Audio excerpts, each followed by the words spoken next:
Welcome to Cardinal Spellman High School. My name is Maria Peary. I am the Assistant Principal of Guidance.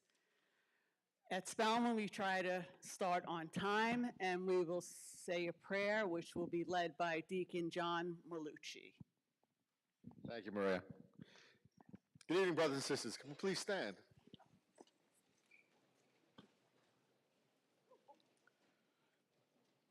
Let us begin as we should all things, in the name of the Father, and the Son, and the Holy Spirit. In the book of Jeremiah, the Lord says, I have plans for you, says the Lord, plans for your welfare, not to harm you, to give you hope and a future. Heavenly Father, we thank you for bringing us here tonight as a community of faith, uniting us for the care of these young men and women of Cardinal Spellman Senior Class. We are grateful for the gift of their lives, for the joy they bring to our families, and for the many ways they have grown into young people that you have called to be your disciples. Bless their parents and guardians who have guided them with love and sacrifice and faith. As these students prepare for the next step in life, whether college or work or service, may they be strengthened in wisdom, courage, and trust in you. Grant us, their parents, their teachers, the grace to continue to support them with patience, encouragement, and prayer. We ask this through Christ our Lord. Amen. In the name of the Father, and the Son, and the Holy Spirit. Amen. Thank you, Ms. Perry.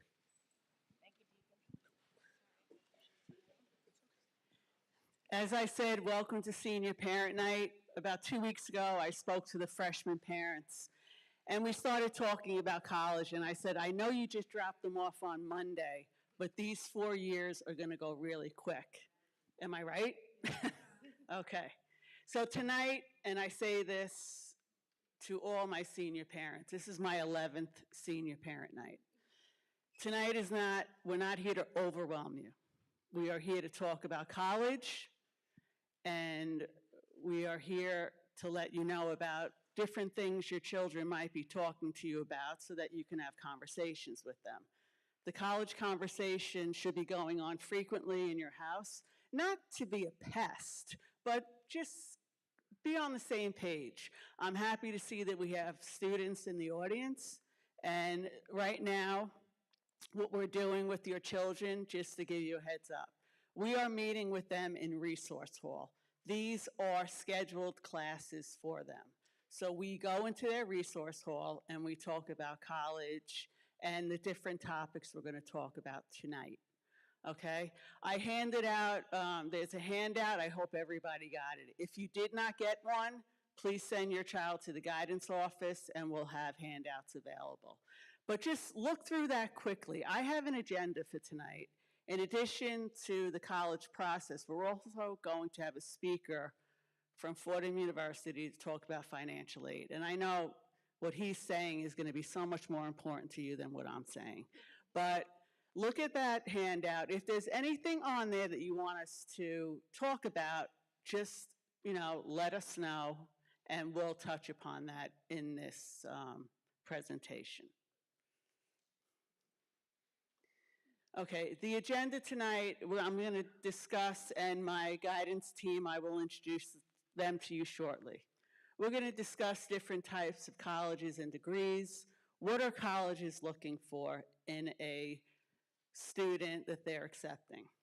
SAT versus ACT, application types and deadlines, what students and parents are responsible for in this college process, and things to do. Is there anything that is not on that handout that you want me to discuss? Yes.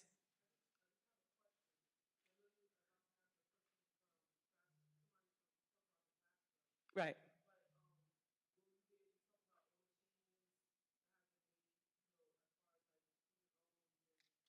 Okay, so Brian Gnu will be here shortly.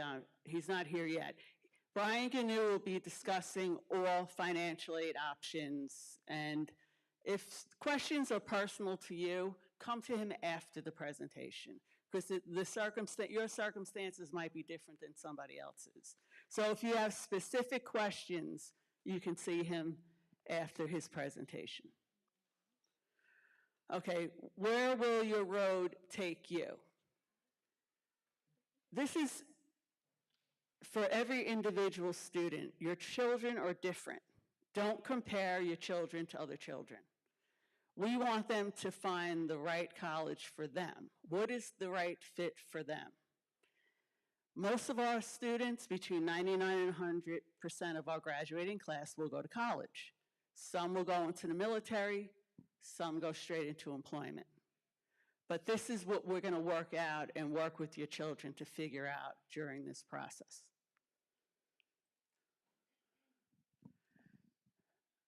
This is the guidance counselor caseload. Your child has had the same counselor since freshman year, and I want to introduce them to you. We have Miss Norberto, who is the Assistant Director of Guidance, Mr. George Spence, Miss Melissa Cassidy, Miss Annette Stabile, and Miss Janessa Cavallo, who is our 504 IEP counselor. Miss Rivera, come up here. And Mrs. Rivera, who just stepped in. I want her up front. Okay, here are the counselor emails and phone numbers. If you have any questions that you have for them, I think the best thing is to email them, because if they're in sessions with your children, they're not going to be able to pick up the phone. The counselors have a lot of knowledge about the college process. Okay, we probably have on this dais right now over 100 years of guidance counselor experience. In just Miss Norberto, no. But they have a lot of knowledge of college and academic. You know, we're here to support your children academically, socially, emotionally. We want them to leave Cardinal Spellman High School as well-adjusted adults. That's our plan. And their mental health is the most important thing. And during this process, they're going to be stressed out. You're going to be stressed out. They're going to be stressed out. They might be experiencing mental health issues that need to be addressed. That's what we're here for. And rounding off the guidance department, we also have a part-time social worker. We have 2 additional school counselors from Catapult. We have a special ed teacher for support services if your child has an IEP and their accommodations calls for sets. Ms. G pushes into the classroom and assists your children in those classes. We also have a speech language pathologist that just joined our staff. She will also be pushing into classes if your children has speech as an accommodation. I originally put this slide up for your children, but really this applies to you also, the parents, because everybody feels a little pressure. And I think I equate this to learning a foreign language. It's new. Everything's new and you're not familiar with it, and it takes you out of your comfort zone. How many people are first-time college, your children are going to the college for the first time in September? That's a good number. How many parents have children in college already? It's like a half-half split. Okay, so if you have parents that are your friends, lean on each other for support during this time. Okay, every year I will show the previous class and what schools they are attending. As you can see, there's a lot of prestigious schools on this list, and we are very proud of the class of 2025. That being said, we have very high hopes for the class of 2026. We know that they will also be going to some of these schools, and but as I said, every child is different. We want to try to find them what is the right fit for them.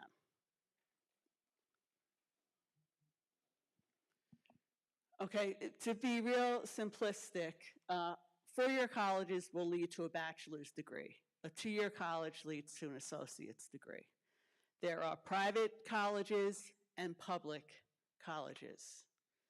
Okay, our private colleges would be Manhattan, Iona, Johns Hopkins, Duke. Notre Dame. Those are private colleges. They're generally smaller in size, in enrollment size. Their classes are generally smaller than in a public college. Their tuition, or sticker price, which I'd like to say, will be higher than a SUNY, which is a state university, or a CUNY, which is a city university. But as I said, I call it, and other people will call it sticker price, because that will not be the price you're paying, okay? If your child does well academically, they will get merit money, which will lower the cost of attendance. And if you are a family with financial need, you will probably be getting federal money when you fill out your FAFSA, okay? Private universities are not funded by New York State.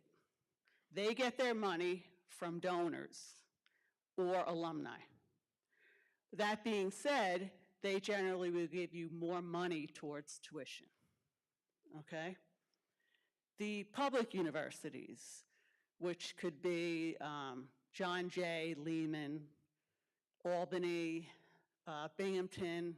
There's also public universities in other states, Coastal Carolina, in South Carolina, the Ohio State University in Ohio. These schools, generally, their enrollment is higher than a private school. Where will your child thrive? Cardinal Spellman High School has about 1,300 students. This would be considered a very small college. Are they comfortable in a bigger setting? These are questions you need to ask them. The Ohio State University, I think, has up to 20,000 students. Penn State also is a state university in Pennsylvania, very large. So their money comes from the state. That means that they give less aid, less merit money to your children. So whatever the price of tuition is, top that off with room and board, because a lot of these state universities are upstate New York, and they're really not going to commute back and forth. So you have to look at tuition for both colleges, for private colleges and public universities, because that's the best way to gauge which schools you're going to go to. Also, it's really important to talk finances with your children and be honest with them. Let them know how much can you afford to give them to go to college. Because whatever you cannot give them, they need to take out loans, or you need to take out Parent Plus loans. And that will follow you 20 years from the start, unless you're really aggressive about paying those loans down. So you have to think about our kids here, when we talk to them, they're very aware of financial debt, and they don't want to be in financial debt.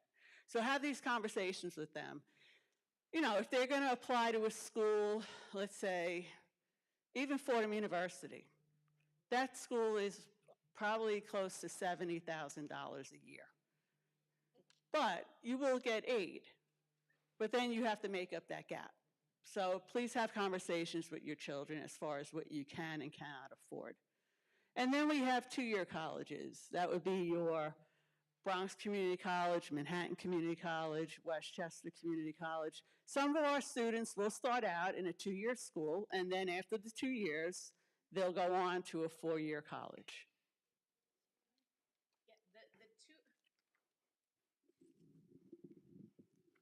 The two-year schools, the two-year schools are a great option for those who maybe don't quite know what they want to major in, or if they still don't know where they want to go, or maybe their grades aren't quite where they would like them to be. A two-year school is a wonderful option.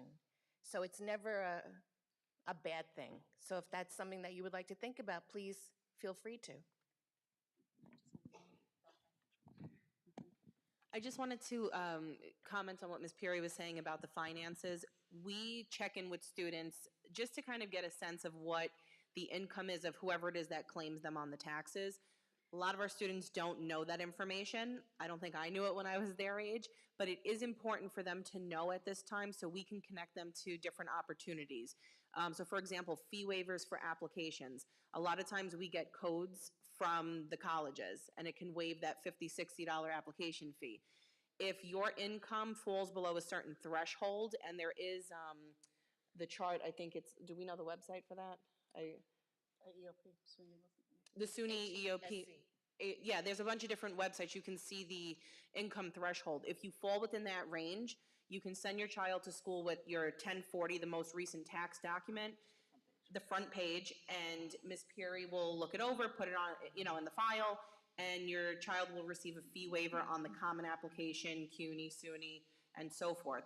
So having, your child know that information helps us to know what we can share with them about that, okay? Just to piggyback on that, another thing, there are some private schools, even if you don't fall in that threshold, let your child know your income, because there are some schools like Tufts University came out this year saying if your household is under 150,000, they will meet need and they'll pay your tuition. So there are Rice University is another one, Clemson University. There's a lot of different universities that, depending on your family's income, will meet the gap. You might have to still get loans, you might have to pay something, but that gap that Ms. Peary was talking about, they'll cover that. So we need to know and to help your child out with that way. So we want your child to apply to both private and public universities. And then when they get all their financial packages, that's how you're going to make your best decision.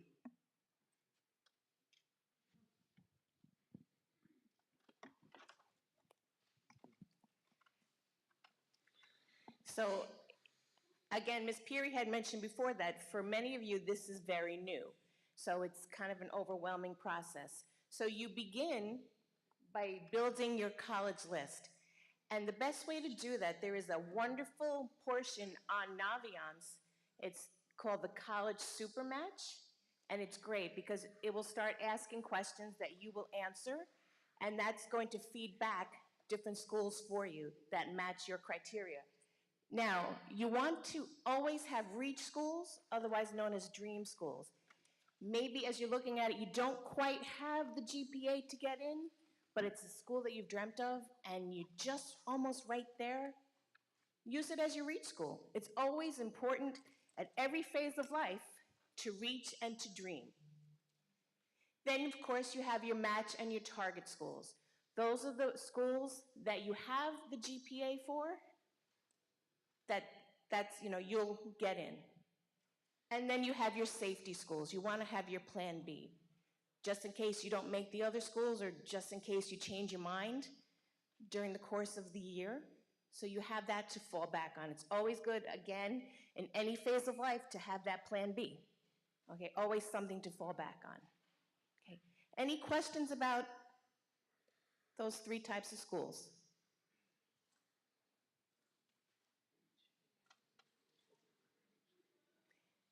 Yes, so you should, especially with the Reach School, visit the college campus, because that is how you're going to know.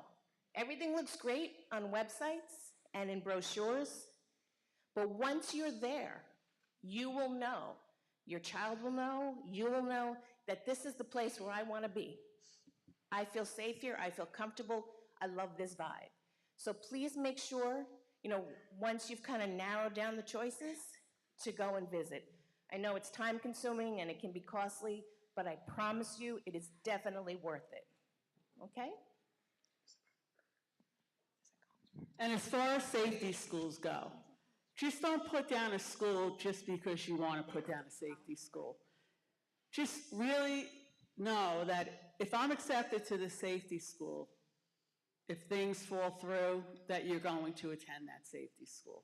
So be very certain about what safety schools you're putting on the common application or regular applications.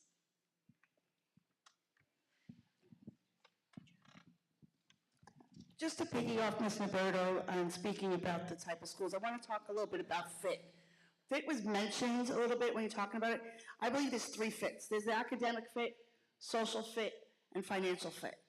And you know your child best and your family best. The academic fit, does it have your major? If you don't go there if it doesn't have your major, it doesn't have what you want to do. Also, look at the percent of graduates, do they get a job? Check those stats. Do they have a career development center? Will they help you with your career? That's the academic fit. Social fit is everything else. On campus, off campus, clubs, opportunities, campus ministry, community service, all that other stuff that you love here at Spellman, will you do it there on your campus? Do they have what you want? Okay, even if you're commuting. Okay, and the last one is financial fit. Okay, can you afford it? Not go into debt. We already talked about that. Financial aid will talk about that. But realize, is it worth what you want, what the amount of dollars you're paying? You're paying a lot of money. Are you getting your dollars worth?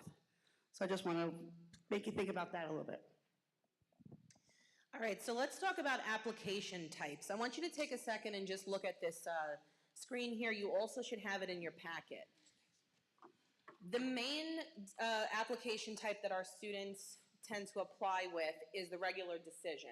That's going to be your January 1st, middle of February deadline, and you usually receive the admissions by March, April if we're looking at private schools. CUNYs and SUNYs may be a little later. We're hoping this year, they sorted out everything with the FAFSA, so we should hear back from them sooner, but they do receive a lot of applications. So it takes a little bit longer to process. So if we are looking to do CUNYs and SUNYs, which we do encourage our students to do, you want to try to submit that application early. So even though they might not necessarily have the early action, early decision that we're going to talk about, that regular decision application can be submitted even in November. There is a free application week. So that has been posted to the guidance classroom. I believe Ms. Peary. Okay, so we'll get to that too. So students who apply during that time, it's great. We get all the documents out and they'll hear a lot sooner than those that wait until that February deadline to submit. Early action, early decision, we encourage that application for students that fit or exceed what that school looks for in their admissions criteria. There is, the stats show there's a 5 to 10% higher chance of getting accepted during that time frame, but with the key of what I just said, meeting the criteria.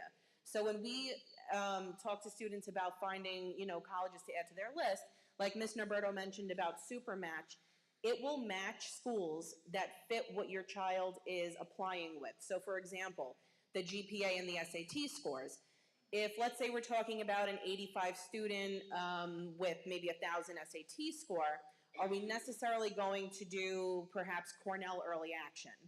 Right? They might be looking for that higher end of students who have over the 4.0 and, kind of over the threshold. But that early action may be a wonderful fit for Iona and Manhattan. Also excellent schools that offer great financial aid packages. So you really need to know where you fall in that. So in addition to Supermatch, we go over something called scattergrams. Scattergrams on Naviance goes through the history of Spellman students for, I think, the last 10 years. And it shows students with their GPA and SAT scores. It's all anonymous. There's no names on there. But who was accepted and who was denied. So that's a great tool to use to see where you fall in that application pool. So that early action is non-binding. You can apply to as many schools as you want early action. It just gets that application out there earlier, and you receive your decision a lot sooner than if you were to do that regular decision. There is a new term, early action, restrictive early action. So basically what that says is that you cannot apply early action to any other school if you are applying restrictive early action to that specific school. So the school that comes to mind that does that is Yale. I don't know if there are I can't think of the other ones off the top of my head, but that is another form of early action. Early decision and early decision 2, they have different deadlines, but they both kind of encapsulate the same thing. You can only apply to one school early decision. Does anybody know why? Binding. So the key word is binding. So this is a binding agreement. If you are applying to a school early decision, you are indicating to that school, I will do whatever I can to attend your institution. That's how committed I am to you, that I will figure out how to pay for this school. I will figure out whatever it is I have to do to attend. So they want students applying early decision to do so in good faith that they will attend that school if they are accepted. Okay, so that's kind of the contractual description of early decision. And then there's rolling admissions. I don't think we have that up here, but rolling admissions is an application that can be submitted at any point throughout the application year. St. John's, I believe, is rolling admissions, so you could, what's that? Mount St. Vincent, things like that. You can apply, which we wouldn't encourage this, we try to have our students apply early, but let's say you think about St. John's in the middle of the year. You submit that application in March. Because they're rolling, they will evaluate that application as it comes in, and you should have a decision within a few weeks, if that. Okay, are there any questions about this slide? Yeah.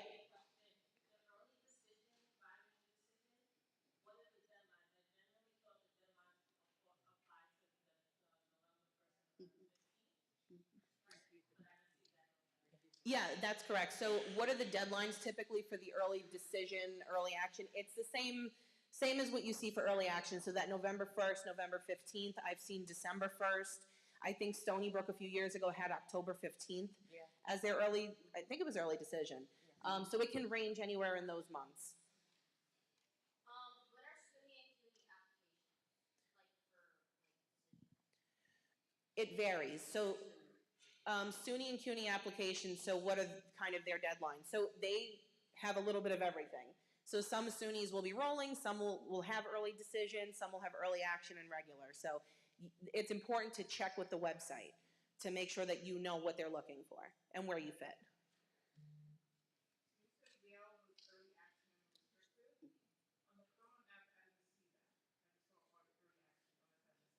So they introduced it about 2 years ago, so I could be wrong in saying that they might have it this year, but if you did see restrictive early action, then that's what that means.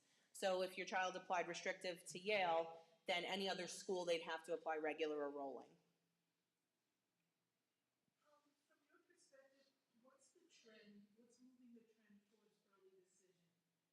It's just, I mean, I know probably to get money in their pockets, but if that whole thing falls through, what is sort of the, any of the consequences for that to the student and to the family for the contract that they might have signed? If you could describe that a little, please.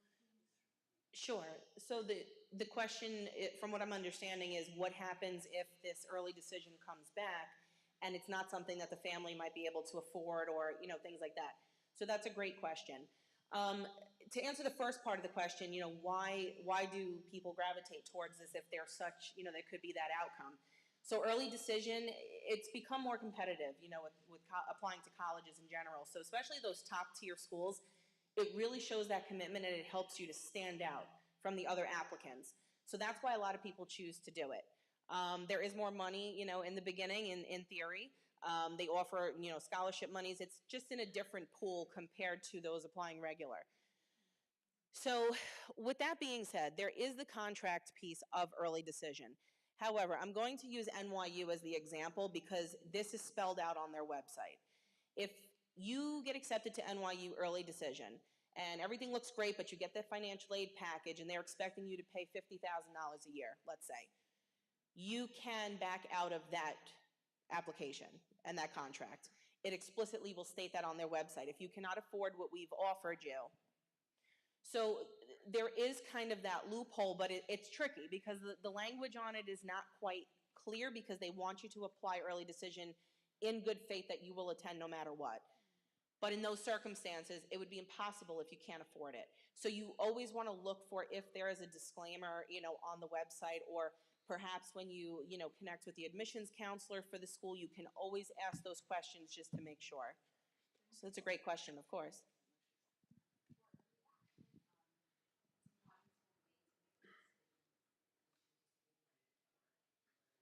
That's a great question. So with early action or those early applications, do you still have until May 1st to make that decision? Yes, unless the acceptance letter spells out something different, like sometimes selective programs might have, earlier commitment dates, but typically May 1st is National Decision Day. Okay? Great questions. Thank you. We encourage our students to apply early because the pros of applying early, of course, is the early decisions that they'll be getting. And then senior year is less stressful for them. The students that don't apply early action would be those students that needs those semester one grades. Let's say their grades haven't been great, but they need to show colleges that first semester of school in senior year. They sometimes will wait to see those grades before they apply to school. So they're gonna miss that early action, early decision deadline. Another downside to early decision, of course, is not being able to compare financial packages from other schools. So as we said, if this is the school that you've been dreaming about since you were 8 years old, and your parents said, you're gonna go there if you get accepted, then early decision would be the right way to apply. Okay, what are colleges looking for? Cardinal Spellman High School is a college preparatory high school. We have been preparing your children to go to college. What happens during this time, some I said will go to the military, some will go to employment, but we are preparing them for college. So schools are looking for a transcript that has challenging courses. They're looking at your GPA. Schools are looking at SAT and ACT scores, although there are at least 1,000 or more schools that are test optional. You can find out what those schools are by that website. We encourage our students to take either the ACT or the SAT. The majority of our students take the SAT. So if your score is a good score, and I want them to discuss this with their counselors. Sometimes they'll say, I only got this. Should I send my scores in? A lot of schools, although they're saying they're test optional, they will look at your SAT scores. So we ask them to take that, and then they'll decide whether to send. You can take your SAT without sending your scores. Another thing colleges are looking for, because schools went test optional, the essay writing sample has become more important. Okay, because usually it was GPA, SAT. Now the essays are even more important than ever. This is the opportunity for your children to let the admissions reps know how wonderful they are. So they're gonna write an essay, and the reps will read their essay. Please don't write your child's essays. Please don't use AI to write your essay. Where are the students in the audience? Do not use AI for essays. So when they read the essay, they're gonna say, you know what? I think this student will be right at home at our college or university. So they're gonna look for writing samples. What Ms. Peary is saying, the essays are what introduces your child to the admissions officers. So, and I happened to read some amazing essays today where if I was a college admissions person, I'd say, I'd want this young person on my campus. Because it speaks beyond the grades, beyond the activities, beyond all of that. It really introduces your child. So that's why Ms. Peary is saying it is so important that your child writes the essay so they can really introduce themselves. It's an amazing opportunity, and the essays I read today, amazing. And a lot of our English 11 teachers started that process, and now the English 12 teachers are doing essays with their classes. Is that right, Mr. Drew? Okay. Your children will also ask 2 teachers for letters of recommendation.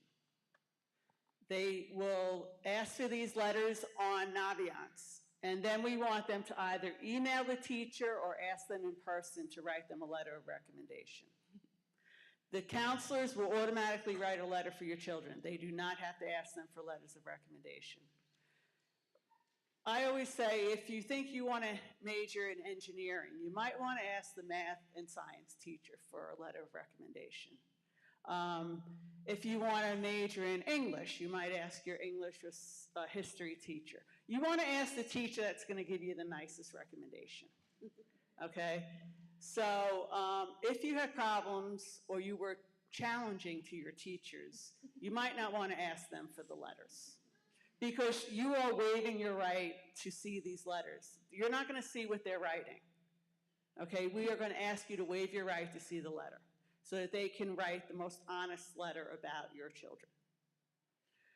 Extracurriculars and community service. That's really important to college admissions. They want to see a well-rounded student. They're going to look at their application holistically. They're going to look at everything. How involved were you at your school? They also look to see, some students work after school. That's fine. Some students didn't have that opportunity. Your children did not have that opportunity to do after-school activities or be on a sports team. Employment is fine to have on your common application.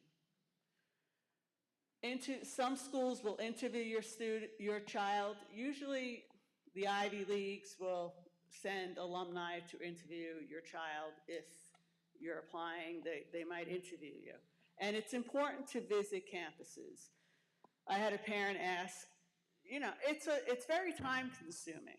So if you apply early and you get accepted to schools, that's also an opportunity to visit those schools after you've been accepted, okay? If you apply later, you're going to hear a little bit later. You might not have that opportunity to visit the campus. There's also virtual you could go virtually to any school and look at the campus. It's not the same. But also, when you do these visits, you're signing in and you're showing the schools that you're showing an interest in their school by visiting them. One other thing that we didn't discuss in there is, besides your personal statement, the college essay, some schools, especially the selective schools, have supplemental essays. Those are shorter essays that are school-specific, okay? Like NYU has in Boston University, Northeastern, Notre Dame, Fordham, all the selective schools, top tiers. Those supplement essays are highly reviewed by the colleges. They are looked higher than the college essay. So that's something to, and they always have why us essay. Why are you choosing us? Those essays, your child should know about the schools. Have them sit with the counselors and really get some advice on that, because those are very important and very school specific. So they need to know about the school to answer those questions. But those are just as important as the college essay, not to be done the night before you apply. Okay, these are the family responsibilities. Your children are responsible to do applications. Over 900 to 1,000 schools will accept the common application. It's one application. You're going to list up to 20 schools, colleges on this application. There's also, CUNY has a separate portal. If you're going to apply to a CUNY school, you're going to do it on their portal. Free application week to CUNY is November 10th to November 21st. The SUNY colleges, you're going to put on the common application. They also have a free application week, October 20th to November 3rd. I have also sent out through emails and through your child's classroom. There's other schools that have given us codes, or you can find them online. I already gave that to you. And you can go on the HESC website, and they will also have fee waivers for colleges in New York that have free applications. Okay, so and then there are other schools that you apply directly to the school with their application. Your child is responsible to write an essay. Transcript requests are also, your child needs to request that through Naviance, and you also have to request it on the Google Classroom, the Guidance Google Classroom. The transcript request form is on there for you to choose, for you to let the guidance counselor know what schools you need a transcript for. We are not releasing transcripts until after you apply to that school. Okay, so you need to know what application has been completed, and then we send the transcript out.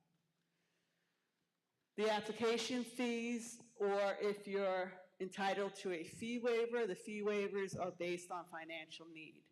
Send your child to me in the guidance office with the 2024-1040.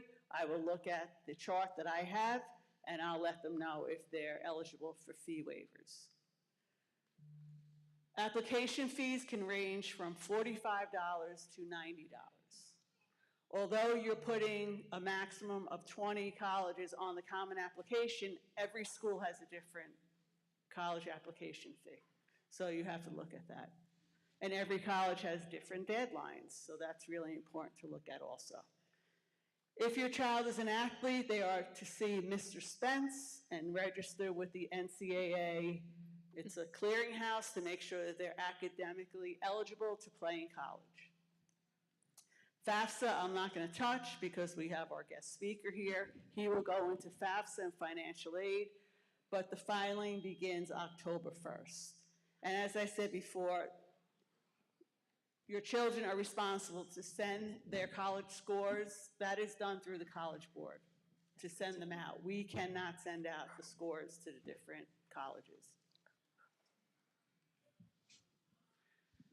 As I said, we suggest that your child either takes the SAT or the ACT. These are some practice sites. The SAT, you can find full-length digital tests on your Blue Book app on your Chromebook, or you can go to that site to take full-length SATs, and that is the ACT site. Here are the upcoming SAT and ACT test dates. The turnaround to get your results are pretty quick. You get them in a couple of weeks after you take the test because they're digital. And just be mindful of the registration deadline. I think I sent out an email with registration deadlines because if you register after that, it's an additional charge in addition to the SAT fee. Yes?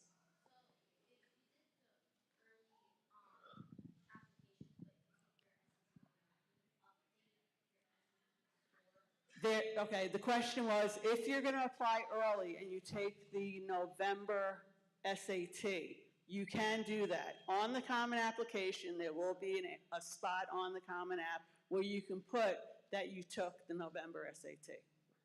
Okay? Good question.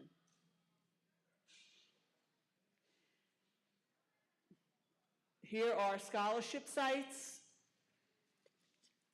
There's a lot of scholarships out there, and most people don't take advantage of that. So it's really, I mean, scholarships that have more money attached to it, it's a more lengthy application. But really, look at these sites. As when I get any scholarship information, I send that out in emails. If you are not receiving my email, please see me after the presentation because there are some emails that are getting bounced back to me. So if you're not receiving my emails, please let me know. I send out a lot of emails, I apologize. But when I get information, I need you to have that information. So I do send out a lot of emails. Okay, here is your child's to-do list. I know a lot of them already have done a lot of what's on this list. Okay, where are my students? Look up here. You must read your emails and your Google Classroom messages. We put a lot of information on that.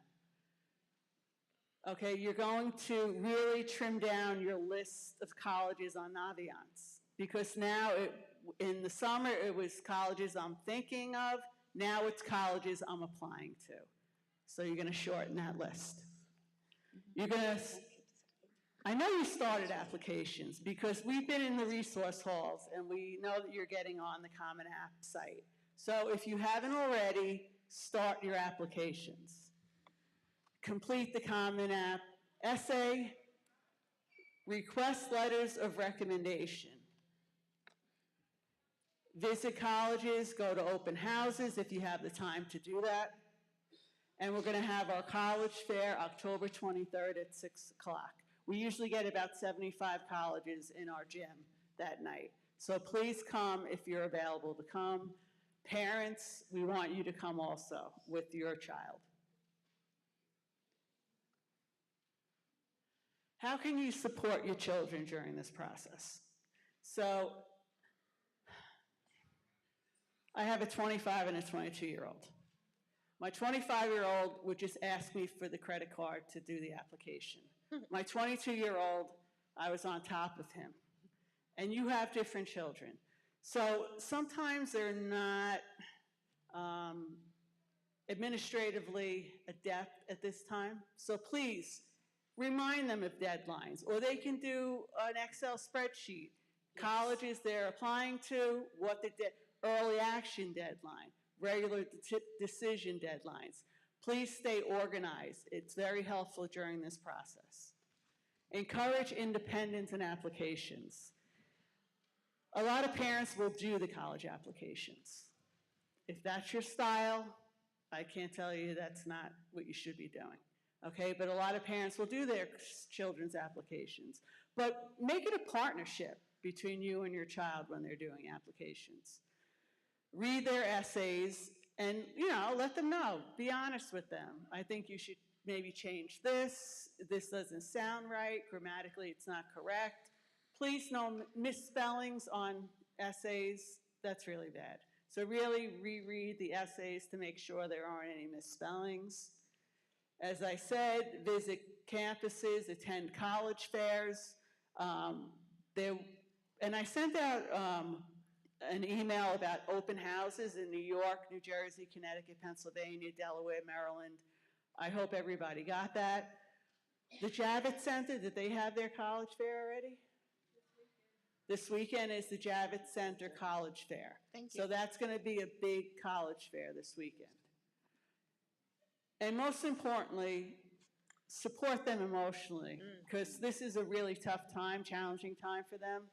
So they might want to talk things through with you. If they don't and you see that they're stressing out, they need to talk, that's why we're here. We're here to help them during this process. The 5 stages of applying to college. Denial, anger, bargaining, depression, and acceptance. This is the 11th senior class I've been doing. Parents, we're going to all get through this, okay? In May and June, when we see you at graduation, you're all going to be very happy. And hopefully your children will be happy also. And if you want to stand up and stretch before our next speaker, who is Mr. Brian Ganu, who is the Associate Vice President, Office of Student Enrollment Services at Fordham University. That's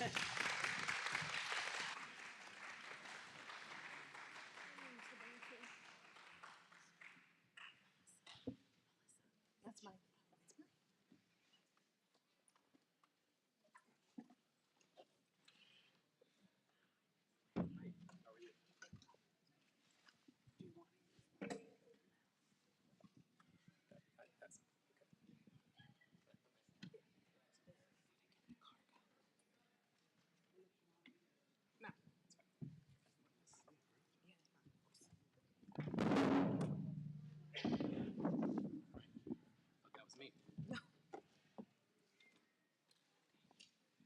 Good evening, everyone. Again, my name is Brian Ganu. I'm the Associate Vice President for Student Financial Services at Fordham University. I oversee financial aid, student accounts, and student employment. I've been doing this with Cardinal Spellman for a couple of years now. It's always a pleasure to come and meet with families and students. And I always like to start off by saying, I'm here for you, right? I don't like to just read off of slides and regurgitate what's up here. I want to know what your questions are so that I'm answering those questions for you before you leave tonight, and maybe generate some more questions, but I might not have answers to everything, but I'm going to try to answer everything for you. So first of all, congratulations for being here, right? This is an exciting time. We talked about how stressful it is. Yeah, it's very stressful, but it's also exciting. Embrace that, because this is about potential, opportunity, and your future. and you have so much opportunity. So don't be stressed about it too much, but enjoy the process. And this time next year, you're going to be on campus for our seniors. You're going to be on the campus of the college of your choice, and you're really going to grow personally and intellectually. So congratulations for that for you. What are your questions? What do you want to learn about tonight?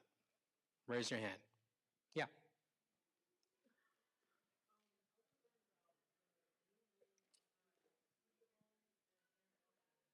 Student loans. She wants to learn about student loans and Parent Plus loans. I think that's what I heard.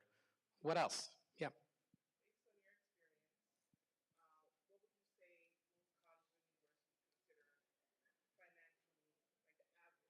Okay. What do colleges consider as financial need or needy, and what is the process of determining that? Okay, we can dive into that a little bit. What else? Yeah. When we're doing the applications, if we had a year at work that was significantly higher grossing, how do we negotiate that in terms of putting out those applications? Okay. The applications, the financial aid applications, are going to be based upon income from 2 years ago, right? Your income now can be very different than it was 2 years ago. It could be very higher or it could be very lower, right? So how do we share those adjustments with our schools? So we could talk a little bit about that as well. That's not in the presentation. I'm going to try to wrap it in, but if I don't, call me out on it and we'll talk about it at the end, okay? Yep. Do you have to submit income from both parents? That's going to depend on the institution, and we'll talk about that. Yep.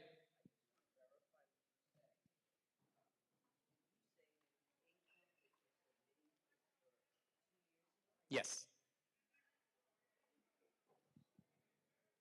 Yep, the income information on the applications will be for the tax year ending in 2024. Okay, 2 years ago. Well, you're applying for 2026, right? So it's 2 years behind. Okay. What's considered an asset versus not an asset? Okay, good question. Okay. All right, I got the get going face. All right, so we're going to talk about some basic financial aid concepts, applying for financial aid, which forms you need to complete, understanding the financial aid offer. This is what you're going to get from the schools once you receive it, and a wonderful tool that you should be aware of called the net price calculator. Every institution has this on their website. You want to tap into that and utilize it.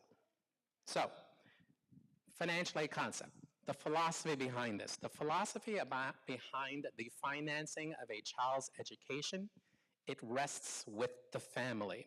The family has the primary responsibility for paying for their child's education, okay? So that's the first thing you need to understand. The federal government, the state government, and institutions will help you with that financing, but it is the family's responsibility to pay for their child's education. Okay? How do we calculate what you can pay, right? We will evaluate all of the information that you complete on the financial aid applications, right? If you're going to be following the FAFSA, and private institutions may be requiring a form called a CSS profile, okay? That's going to take all of the financial and asset information, and it will help us determine the need and calculate the need of the family based upon all of that information, okay? That's how institutions are going to calculate your financial need. It's going to be based upon that information. We will then use that to distribute the funds that we have, either federal, state, or institutional, across the applicant pool and spread that money around to students. So that's really what's happening from a philosophy perspective. Some terms you need to know as you begin the application search and application process from a financial aid perspective. And one of the biggest terms you're going to need to know is called the cost of attendance. This is what an institution is going to estimate it will cost you to attend that institution for 1 year. All schools will have their cost of attendance out on their websites. The cost of attendance is made up of direct charges and indirect charges. Direct charges are what you pay the institution, tuition and fees, and if you're living on campus, housing and meals. Indirect charges are costs associated with going to college, but you're paying directly on your own. You're not paying the institution. If you're commuting, transportation back and forth to campus, meals outside of your meal plan. If you're living on campus, you have to buy sheets, soap, shampoo, toothpaste. All of those things are associated with going to school, books, but you're paying out of your pocket. You're not paying the school. So that's the difference between direct and indirect costs. When you get billed, the institution is going to bill you for the direct costs. So once you see that COA, don't get taken aback by it.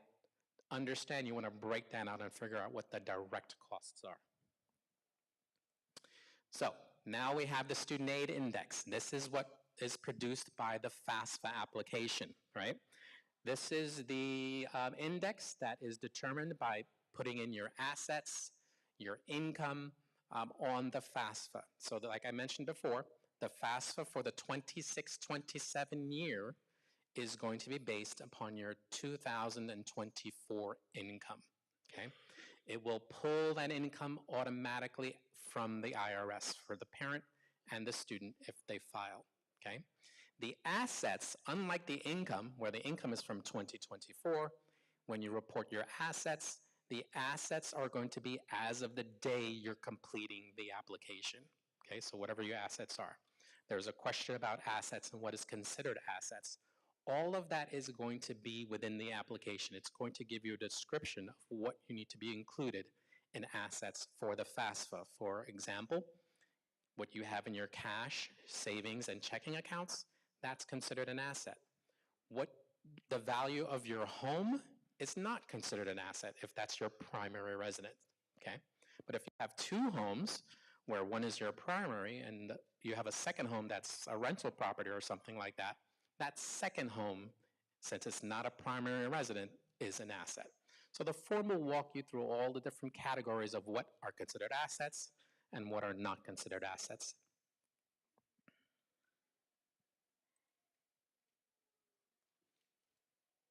So what do schools do? Schools take that cost of attendance, they subtract the SAI, and that gives us your financial need. That's the equation, right?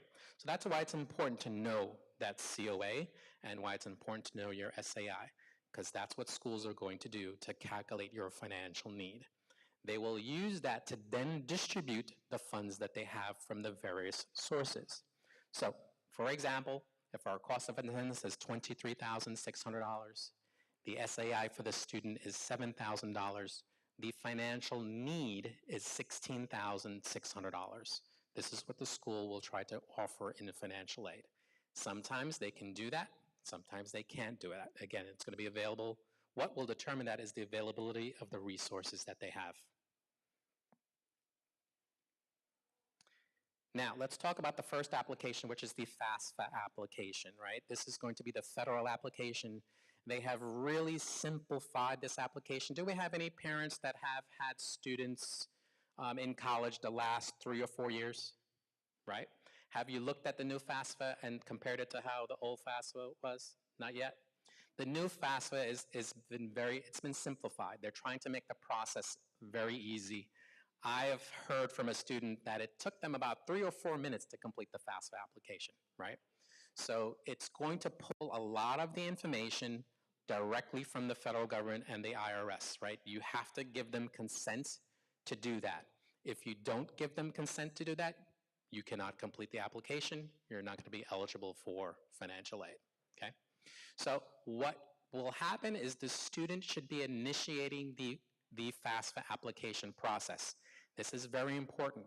The student is the driver of both the admission application and the financial aid application, right? I know we have parents that want to be in control, but understand the student has to be the driver. The voice of all of these applications are in the student's voice, right? A lot of times we'll have parents completing the application for the student, and the application might ask them a question, and the parent is answering it as themselves, but it's really directed to the student, right? And that's going to throw off the application. Support the student in the application process, but the student is the driver of the application. So the student is going to go out to the federal website. These are all a list of forms that you will need. The student is going to go out to the federal website to complete the application and then list who they're going to invite to help them complete that application. And that's what they're going to do. They're going to list the parent that provides the most support to them as the contributor, okay? All of these applications are done electronically, so you're going to need an electronic signature or an FSA ID, okay? The student needs an FSA ID, and at least one contributor needs an FSA ID. And I'll dive into that a little bit here.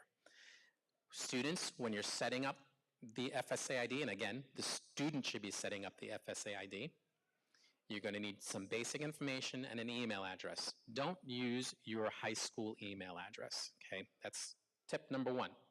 Because this FSA ID stays with you forever, right? When you go into graduate school, when you become a parent, this is your electronic signature.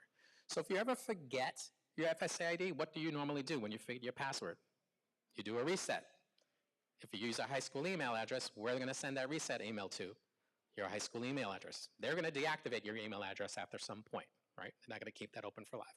So make sure you're using an email address that you always have access to.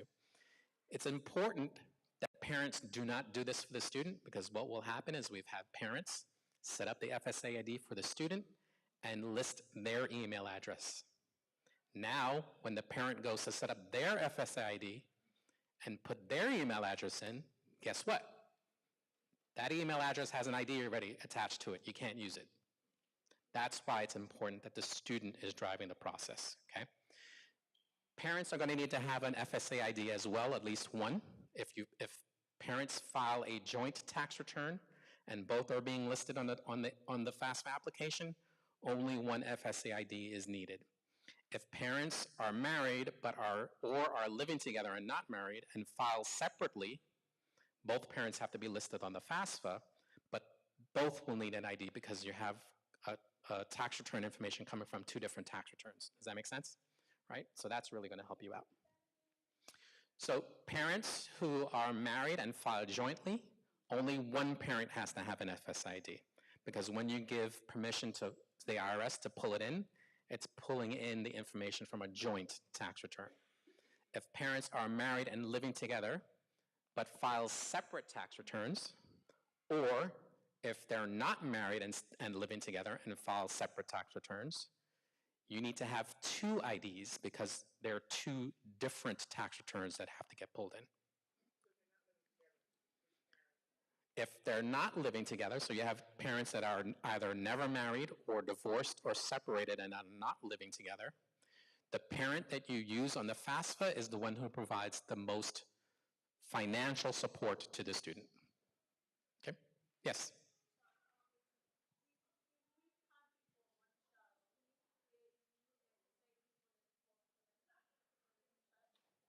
I cannot hear your question.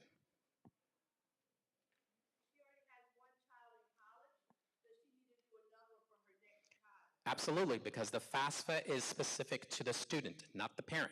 It's the student application, okay? But the parent can use the same ID. I don't know if that was what the question was, right? Your ID is individual to you. So as a parent, you're going to use that for how many children do you have. If you go on to graduate school or undergraduate school and you want to file for financial aid, you're using the same ID, okay? It's your electronic signature. So here's the website for completing the FAFSA. Studentaid.gov is an easy URL to remember, or website to remember. That's where you're going to have all of the information on how to complete the FAFSA, how to get an FSA ID. All of that stuff is going to be right out there for you. The FAFSA opens up on October 1. So if what you really want to do is you want to look at the schools that you're applying to for admission and financial aid and figure out what their deadlines are. We talked a little bit about the different admission plans: early decision 1, early decision 2, early action, regular decision. All of those may have or will have different deadlines for these applications. So it's very important that you are looking at the different websites for the schools that you're applying to and understand when you need to complete these forms by. Don't wait till the last minute, okay? But it opens up on October 1, yes.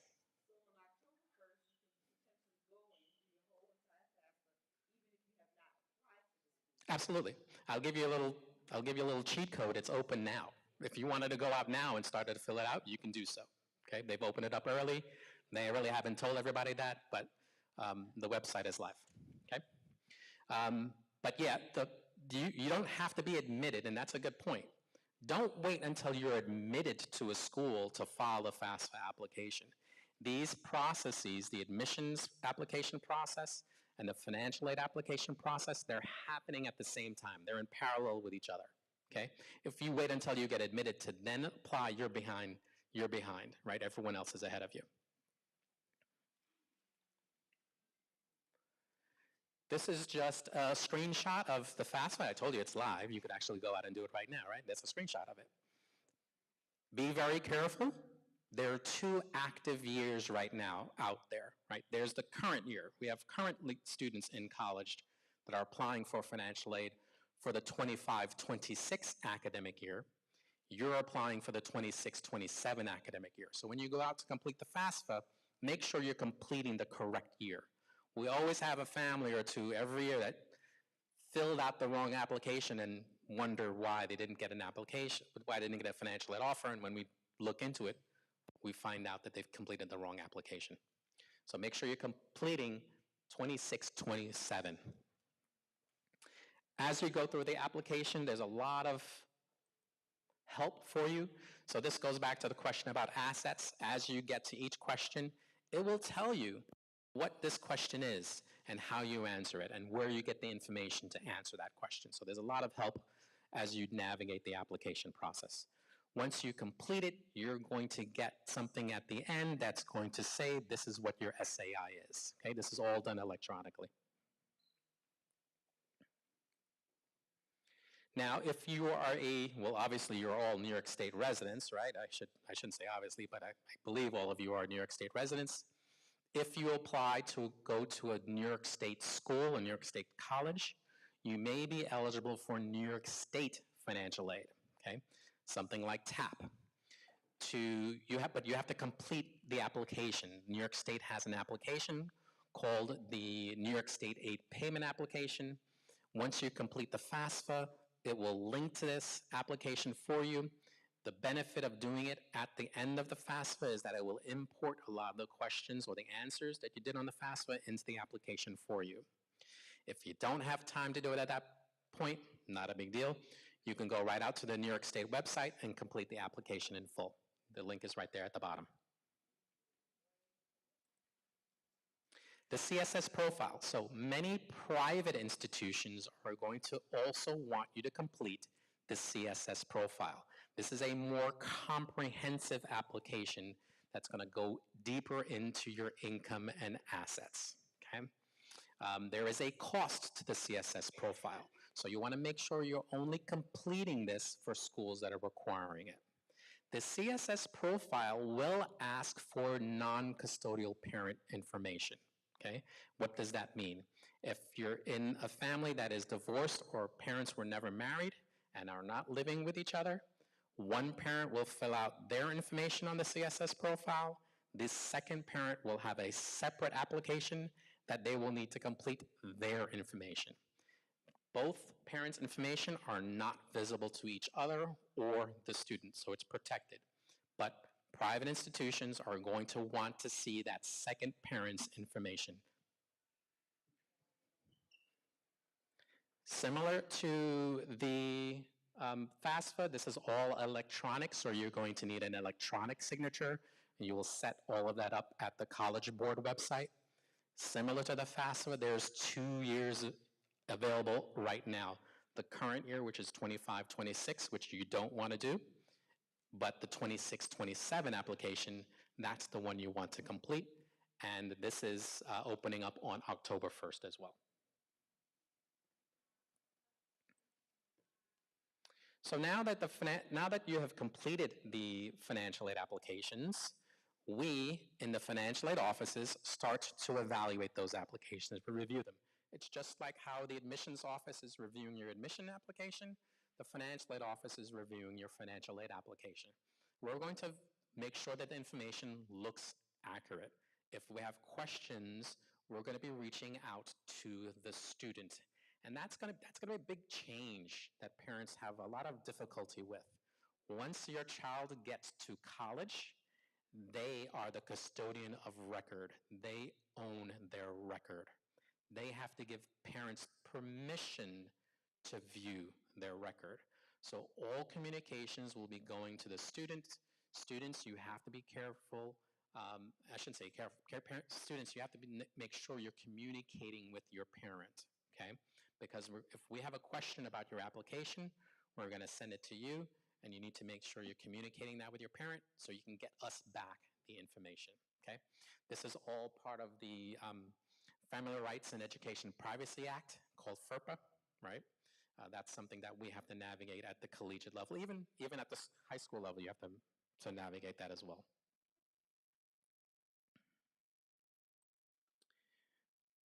After we've reviewed your application, then we're going to start to put together that financial aid offer. And it's going to be made up of different types of financial aid.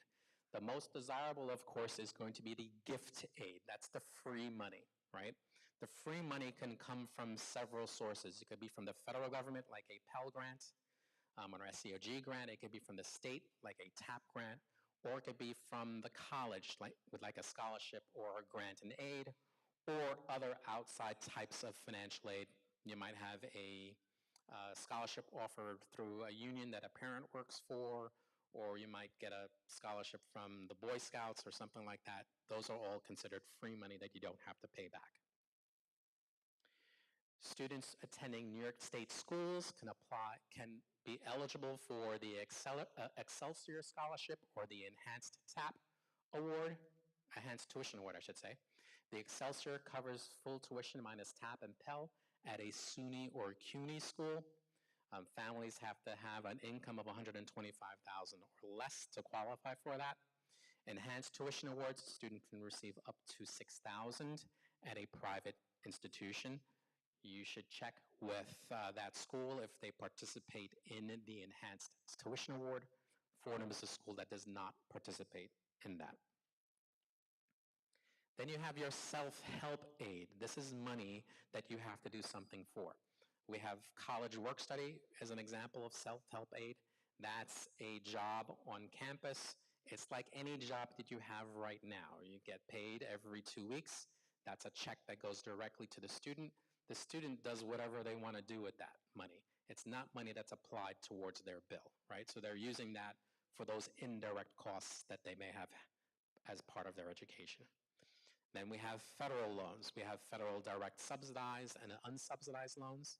These are loans that are borrowed by the student. And then we have a federal direct plus loan. This is a loan that's borrowed by the parent for the student. So that's the difference between the two different loan types. This is just a slide here that gives you an idea of what the eligibility is per year between those loans. So the maximum in the first year a student can get is $5,500 between the subsidized and unsubsidized loans. That gradually increases up to $7,500 by their junior and senior years. Subsidized means that the government pays the interest for you on the loan while you're in school. Unsubsidized means that the government is not paying the interest for you while you're in school.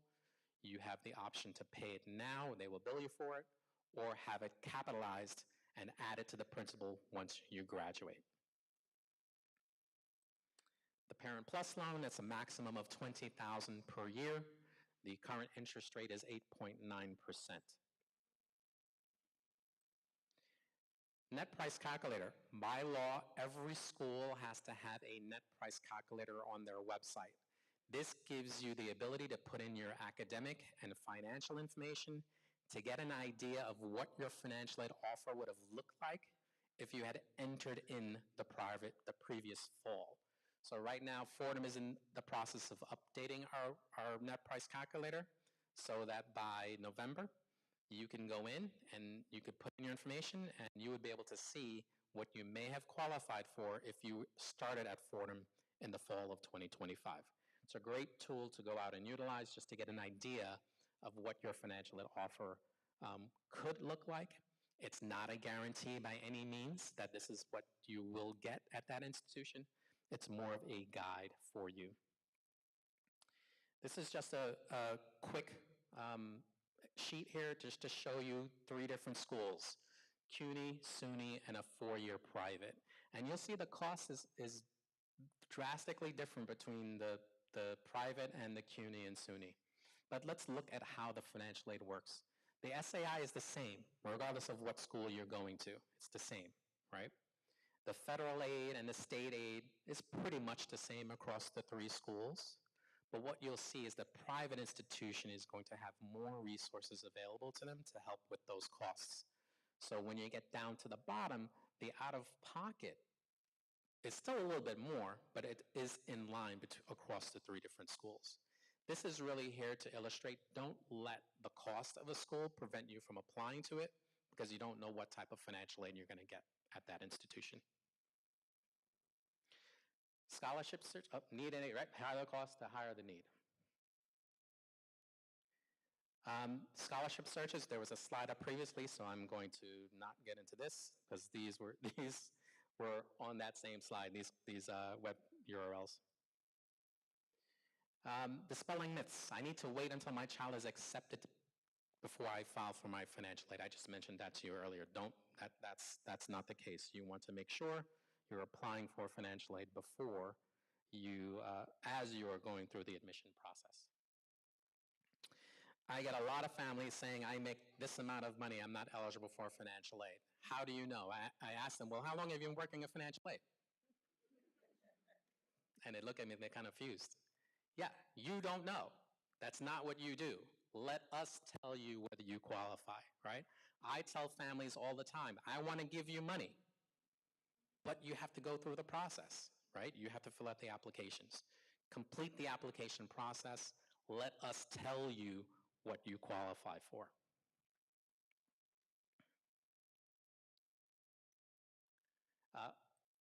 Oops. I wanted to go back, but I clicked too far. All right, well, yeah.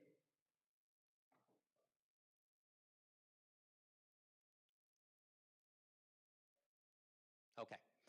Filing for financial aid is too complicated. I just told you, I had a student just tell me it took me 2 to 3 minutes to fill out the application, right? The process or the thought of it is intimidating, right? It's very, I'll give that to you. Just the thought about having to go through all of this is very intimidating. But I will tell you, for the folks that have done it in the past, right, for other kids, I will probably tell you, after they've gotten through the process, I hope they would have said, well, you know what? It was not as bad as I thought it was, right? And as you go through it again, it becomes a lot easier. So if it's worth getting $10,000, $15,000 in financial aid for 2 hours of work, do it, right? And you could save as you go along. You could stop, you could come back, pick up where you left off and to complete the application process. Who are the experts? There's a 1-800 number for you to call if you have a problem with the application process. There's a chat feature. You have your financial aid staff at the colleges that you're applying to. You have your guidance counseling staff here. Everyone is here to help you utilize those resources. So this is really sort of a timeline I've put together, and it sort of falls in line with some of the other slides that you've had before earlier in the earlier presentation. This is what you should be looking at. October, you should be looking at starting the financial aid application process, figuring out the deadlines for the schools that you're applying to. Depending on the admission plan you're applying to, whether it's early decision, early action, regular decision, you'll start to get information from the school about when you need to provide and what you need to provide to them. March and April, you'll start to get those acceptance letters, again, depending on what plan you're applying to. You'll start to compare those financial aid offers in April, right? By May, you want to make the decision of where you're going to attend. And then in June, July, you'll get that bill for that fall semester. So that's really how that's going to line up for you over the next few months. So as we wrap up, make sure you file early. Don't wait till the end. Don't wait till it's due at midnight and it's 10 o'clock now and you're starting the application process. Familiarize yourself with the application. Know each school's requirements. Know the deadlines. Make sure you're meeting the deadlines. Don't wait until you get accepted to file for financial aid. And if you have to, estimate the information as best as you can on that application. I think I covered everything except your question, right? And that was change in circumstances, right? 2024, we have a family that both parents are married and both parents were working, but in 2025, one of those parents lost their job, right? So that income, that was the primary breadwinner. Let's say that's the example.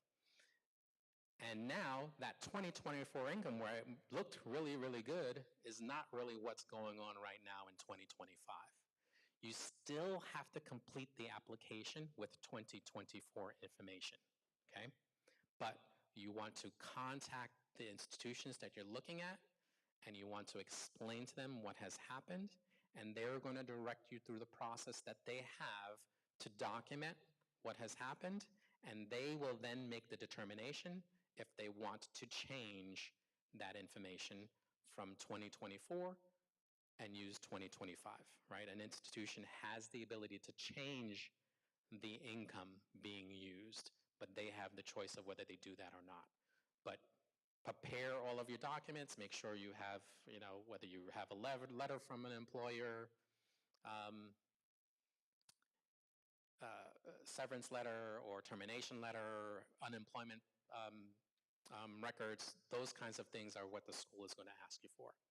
If you're making more in 2025 than you are in 2024, you're not going to say anything, right? You're going to keep quiet.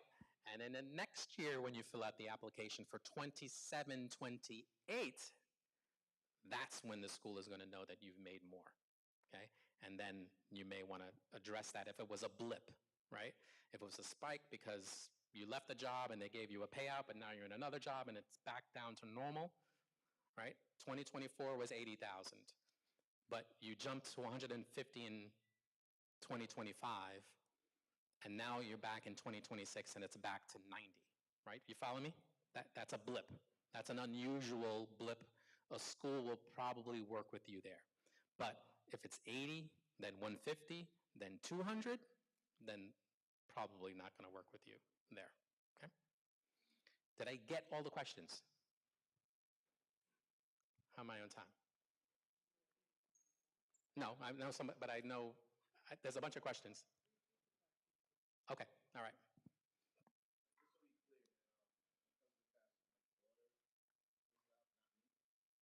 So the FAFSA, the question is, for the FAFSA, does my daughter complete it or do I complete it?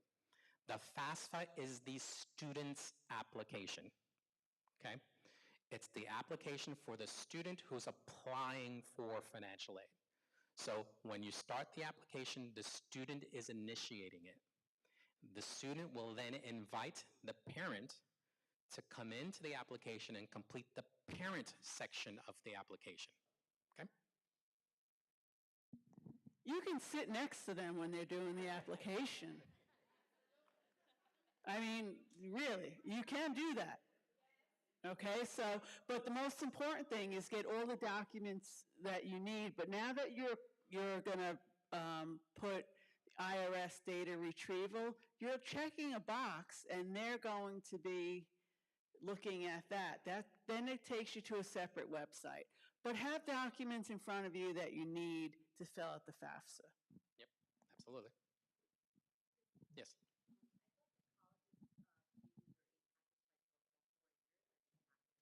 Not necessarily, right? That's going to vary from one institution to the next.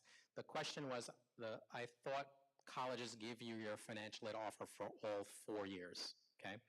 You have to be very careful. Some will say, this is the total amount you're getting over 4 years. Some will say, Fordham doesn't do that. Fordham gives you your costs for 1 year and your financial aid for 1 year. And we tell you it's renewable for the remaining 3 years as long as you meet the requirements, right? But we don't say that this is what you're going to get over 4 years because we feel that's a little bit more deceptive, right? You're attacking it 1 year at a time. But some institutions will do that.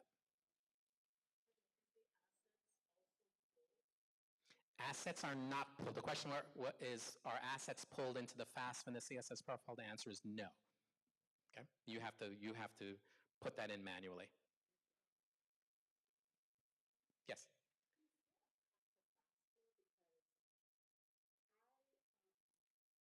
Is there a what for FAFSA? A cap.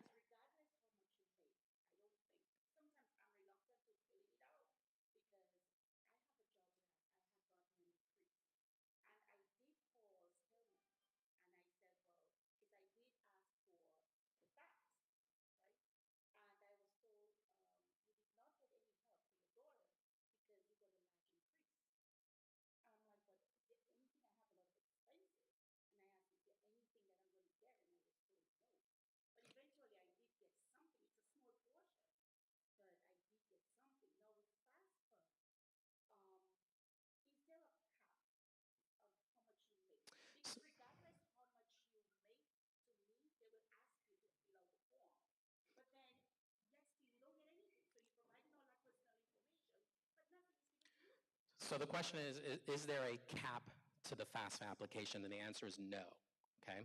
Any person can fill out the FAFSA application regardless of how much money you make.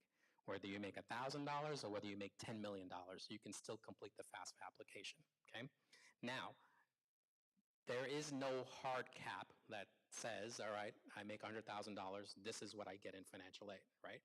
You've seen the FAFSA application. That form wouldn't be that large if it didn't need all of that information to help determine. Lots of things go into determining your eligibility for financial aid, your income, your family size, what state you live in, your age, how many parents are working in the household.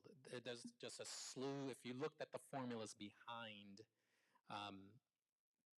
the development and the calculation of the SAI, it's very, very, very complicated. So it's hard for me to tell you if you make X amount of dollars, this is what you qualify for, because that's not how the system is set up. The application is free, okay? You're not paying anything for it. My recommendation is you complete the application because you don't know what you're going to qualify for. In this case, you may have not qualified for anything, but I think you said in the end you got something, you got a little bit of something, right? Yeah. The school gave you something. The federal government didn't give you anything. But the school wouldn't have given you anything if you didn't fill out the application. So you still got something. Yep. One more question. And then I'll be up here afterwards if you want to come up.